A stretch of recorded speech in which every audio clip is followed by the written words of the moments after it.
Okay, so I'm joined here by Connor Allen and Jake Allen, the director, the writer, and the star. I mean, that's a unique scenario of our wonderful and exciting film, which I had the pleasure of viewing this morning, No Man's Land. And I have to say, congratulations to you both. What a unique partnership. We have two brothers. That's why they're both sitting together during quarantine. So tell us a little bit about that. Yes, well, thank you very much. We're very happy to be a part of the festival. Working with family, it's a wonderful thing, and it led us the relationship. So I'm Connor, and I was the director, and then Jake is my brother, who's also the writer of the script and one of the lead actors. And so we had a very intimate relationship already that only got tighter as we made this movie. But it was great. I mean, Jake and I have a shorthand. We've written a lot together, and this is our second time working together, kind of as director actor. And we can get a lot in just a few words, and it's great to be able to go on set, knowing so well the people that you're going to direct, or the people that you're going to have to trust. The same way that actors will always say, "Oh, I don't, let's cut that line of dialogue. I can do that with a look." Like, I feel that way with Connor's direction of me is, I don't need to tell Jake the note. I'll just give him a look. He knows what I mean. That's how far our shorthand goes.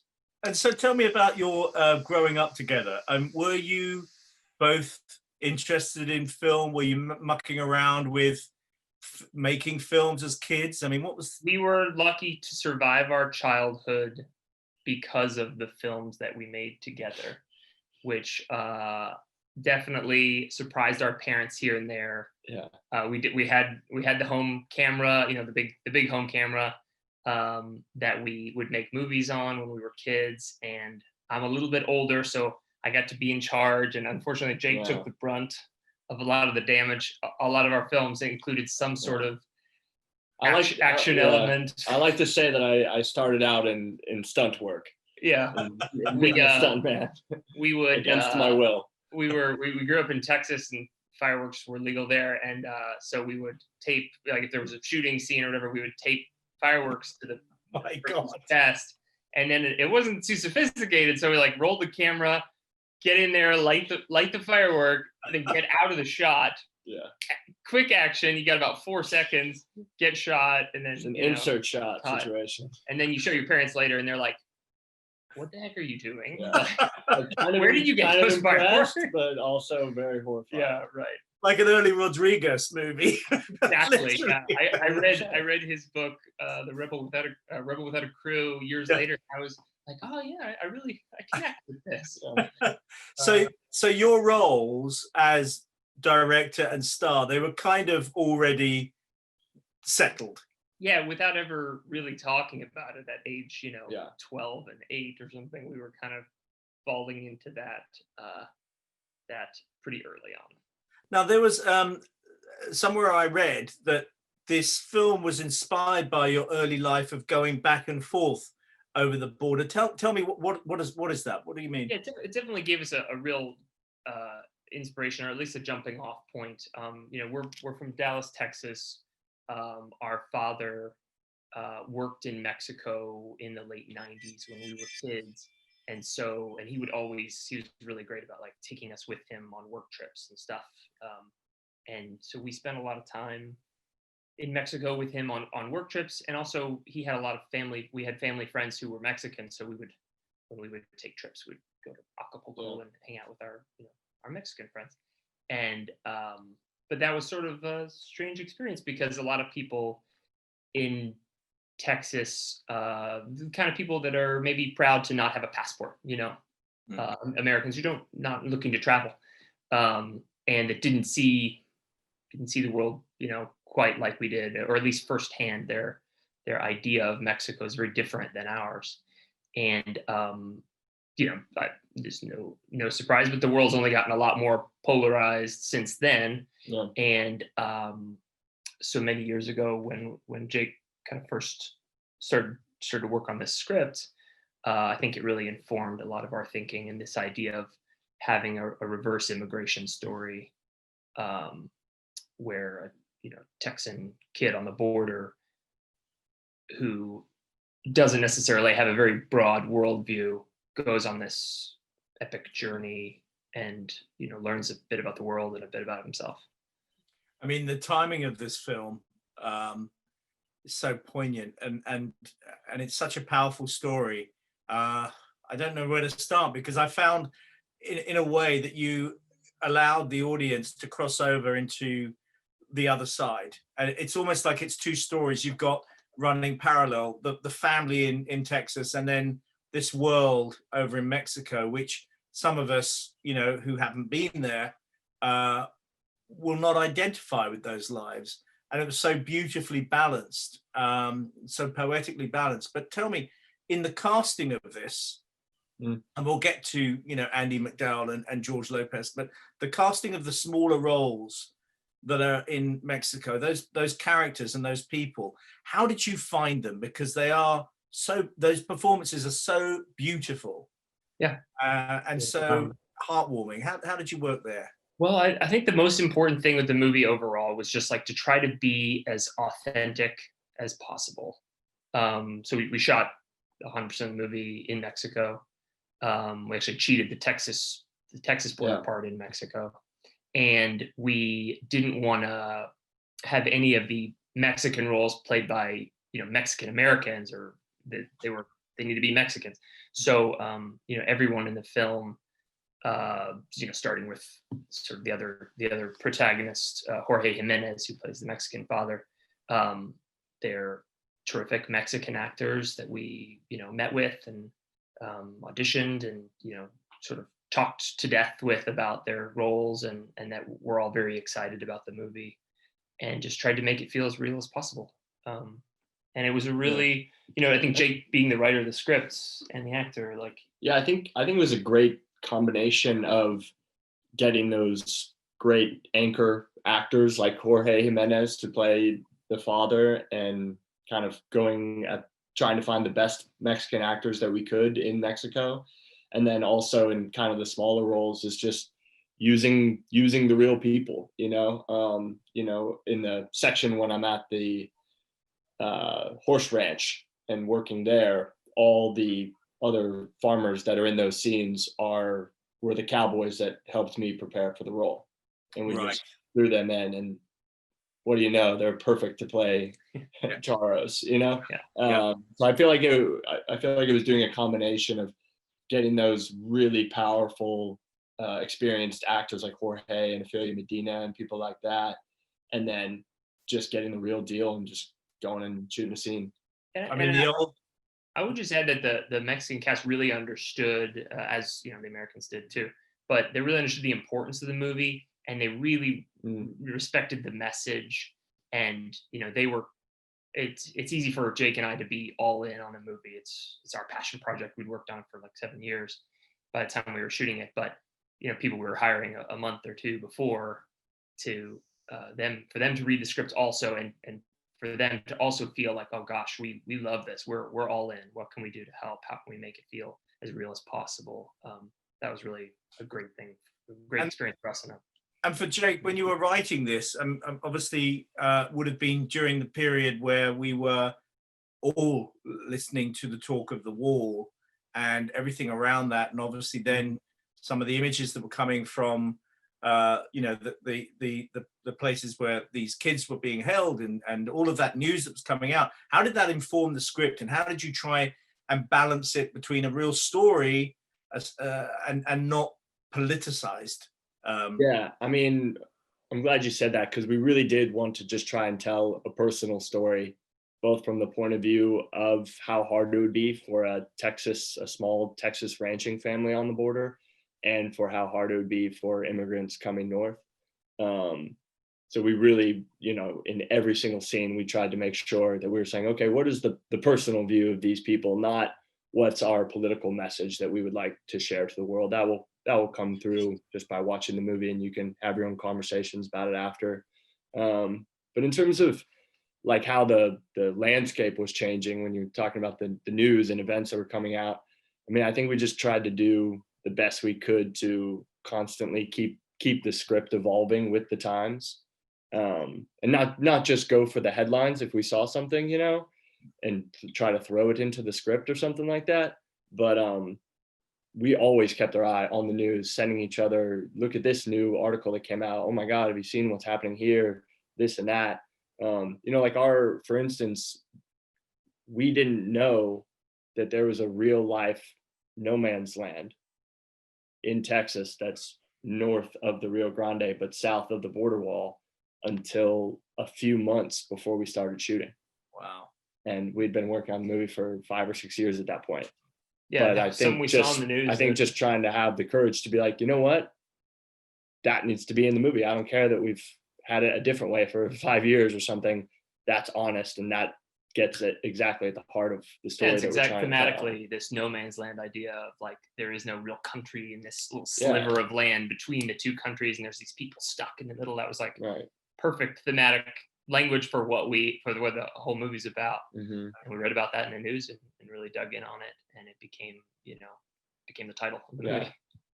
Did you witness for yourself some of those kind of situations in your research? Did you go to places that, as we see that sort of encampment and that place is so horrific? Did you actually witness stuff like that when you were researching? Yeah. I mean, and we tried to keep it. I think that the in terms of our research was to make sure that we fell as apolitical as neutral politically as possible, so that we weren't skewing the movie way into the left or to the right based on whatever like I know the image of the daughter who drowned in the Rio Grande. I think that came out while we were in pre-production or maybe a few months before, and such a powerful moving image, but and could have been something that we did something within the movie.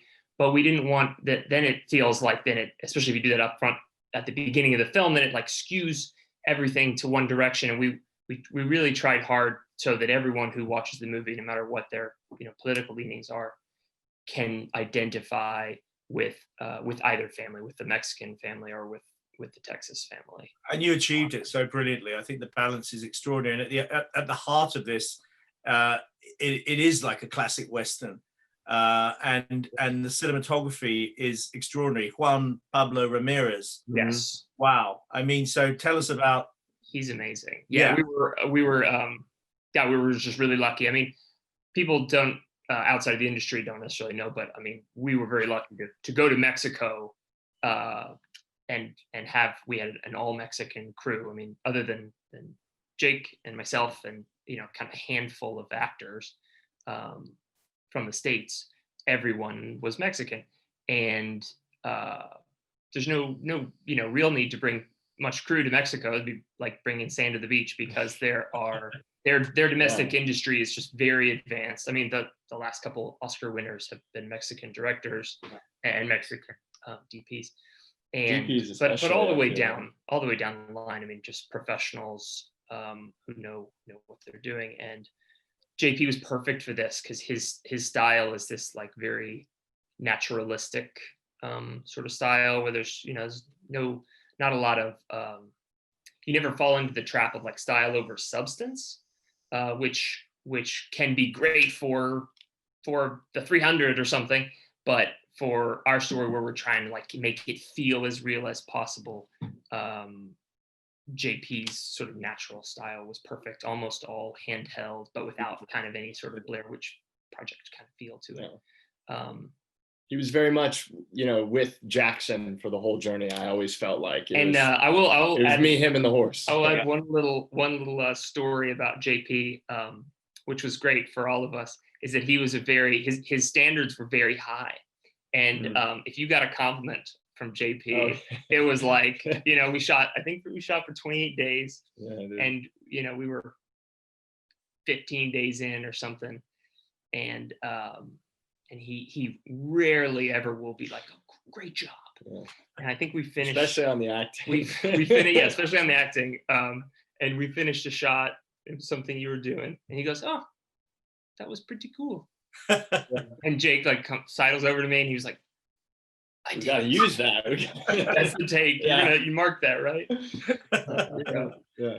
For you, Jake, what was your biggest challenge as essentially the lead actor in this, the writer, and also, you know, being invested so much in this film? What was your challenge? I mean, honestly, probably my biggest challenge was probably just trying not to put too much pressure on myself. You know, it being a movie that I wrote, that we had worked on for years and years, that we were all producing on, and, you know, for the first time really playing a true lead in a film. Probably just the pressure. But in a lot of ways, to be honest, I kind of feel like you have to try and use it to your advantage. And okay, if you're feeling this immense pressure, you know, I really felt it, for instance, in the very last scene in the chapel. Oh, wow. My character finally gets to find Gustavo and kind of ask for his forgiveness. I remember feeling a lot of pressure on that day. It was a scene that had been in the movie since day one. You know, it wasn't a new scene. Yeah, it wasn't a new scene. It was always good. That was always going to be the end of the movie in one way or another. And I remember feeling just so much pressure on myself, not from anybody else, but I remember at least doing my best to say, okay, well, wouldn't this kid feel an immense amount of pressure going into this chapel? I mean, you got to try and use that, and because you can't pretend, you know, you can only shove pressure so far down in your stomach. At some point, it's going to be there, so you might as well use it. I mean, what a scene! You know, Connor, for you to have everyone coming in that one place at the same time, and to make it sort of, to give it some, you know, sort of level of believability, because it could have come across as a sort of like, so bad. Yeah, I mean, it could have been sort of, you're leading up to this thing, you know, the whole movie, and then, you know, really the scene is like, okay, this character sees this character and they look at each other, and that's the scene, and you're like, oh god, you know, not a lot of dialogue was happening. You know, and that's something we'd worked on, but it's not something you can really rehearse. I mean, we did rehearse it, and we added dialogue and took it away, and we're like, no, we should do less and less, and just let it be there, and it was. But it really is one of those moments where it's just like, it's gonna happen, and you just need to you know, do your best to prepare, but also. I remember the first day, we had a few days of kind of table reads and rehearsals before we got going, and you know, myself and Jorge, the actor who played Gustavo, only have a few scenes together, so we really didn't do a lot of like rehearsing together. But when we did do our scenes together, we got to that one and we were just like, are you gonna read it, or like, you know, like, what are you gonna do? And I was just like, you know what, I'll see you in a month, like, let's go do it. And we both, it was really cool because we did shoot that scene toward the end of the shoot, which was great, from an acting point of view. And it was cool because, like you said, there's these kind of parallel journeys, and so Jorge and I got to come in, and I would, you know, maybe shoot a bunch of scenes in the morning, and then he would shoot his scenes in the afternoon. We were kind of going at that parallel, and then we met at the church for that big mega scene, and finally got to act with each other. And you know, I had seen a lot of his work just from watching him on set and stuff, and so I was certain that was certainly a part of my pressure too, because I knew how truly great he was. It's funny actually you mentioned the word pressure, because it's almost like in reality the pressure of your character coming to that point, and when you both embrace, you feel this kind of moment of pressure release. It's like, oh my god, thank God, you know.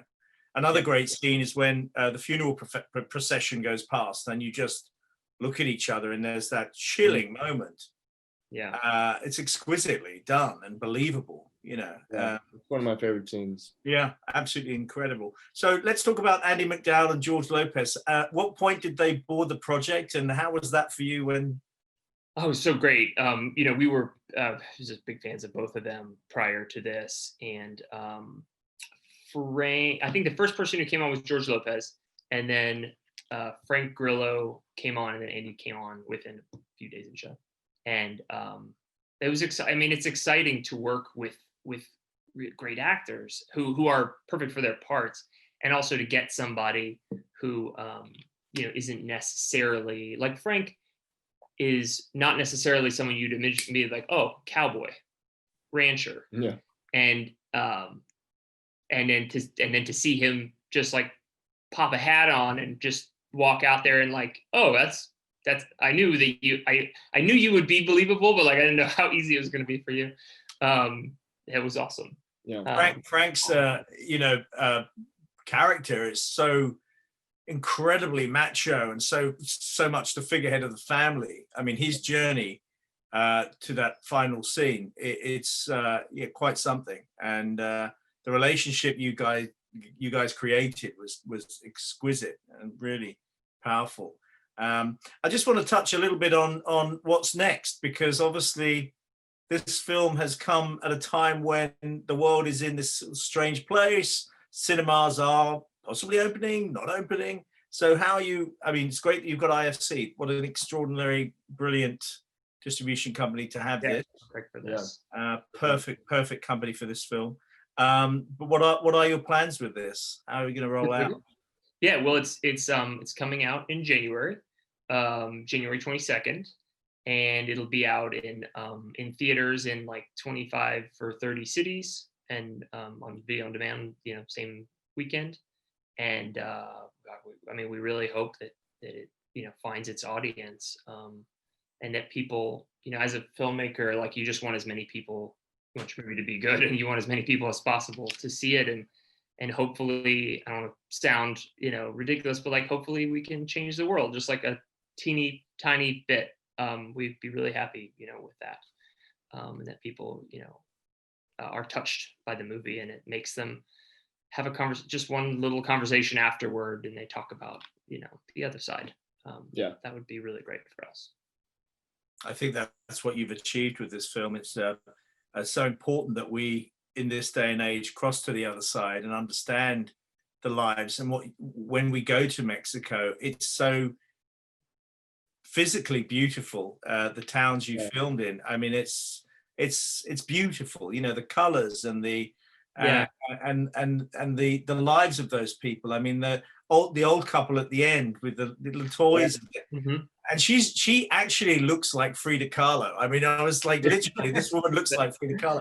I never thought about that. Yeah, I mean, and you just kind of think these lives are so beautiful. I mean, and yet for many people, they don't cross over and see that. So it's wonderful. And we really try to capture the variety in that.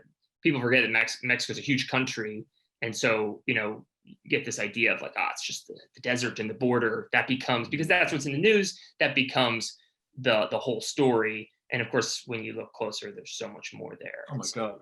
I mean, the town you chose could have been somewhere on the Amalfi coastline in Italy. It's this beautiful pastel-colored, built into the cliffs, like old mining town from the Spanish Empire, and it's gorgeous. I mean, the church, the church we shot at, beautiful, but there was a church like that on every corner. It's part of the journey, sort of to get into the detail of the filmmaker, is like the color journey, going from this kind of arid desert into this incredibly vivid world in central Mexico. Did you spend a lot of time looking for places, the location scouting? Were you all over Mexico trying to find the place? That we were gonna, Guanajuato was one of the places that we had traveled to, that my father had worked at, or our father had worked at when we were kids, and so we'd been there quite a bit when we were teenagers. And from the beginning, we wanted Guanajuato to be that. And it had destination. It had all the topographies that we needed for the for the travel of it all, in one state, which is pretty amazing that we didn't. I think hopefully a lot of people watch that movie and think that we were traveling all around the country, when really we were only in, within 4 or 5 hours. Couple hours of each other. No, you certainly achieved that. Absolutely, yeah. So tell me, what's the next movie on the brothers' slate? Well, we are working on we're always working on lots of stuff, but we're working on a movie together. called Ride that Jake also wrote, and I'm directing, and Jake's acting in. It is a sort of well, you wrote it. Why don't you tell us? It's a family drama set in Texas, and it's about a family, really like a really tight knit family that is kind of slowly being divided when their youngest daughter is diagnosed with cancer. Oh, wow. And really, the theme is just, you know, about family. That's all I wanted to write about, was about family and the importance of hanging on. And they kind of find hope in rodeo and in bull riding, where all you have to do is hang on. So yeah, that's kind of How exciting. Well, very Yeah. much look forward to that. Yeah. I'm glad you picked up that big camera as a kid and insisted that your brother tie fireworks to his chest. Me too. Yeah, it all came full circle. And Yeah. it paid Eventually off. he'll get tired of casting me, but until then, you know, I got a job. Absolutely, and we'll keep enjoying it. Thank you so much, guys, and congratulations. Really well done. That was a joyful film to watch. It had a very poignant message, and yeah, every success with it. Thank you. That really means a lot to us. Yes. All right, cheers.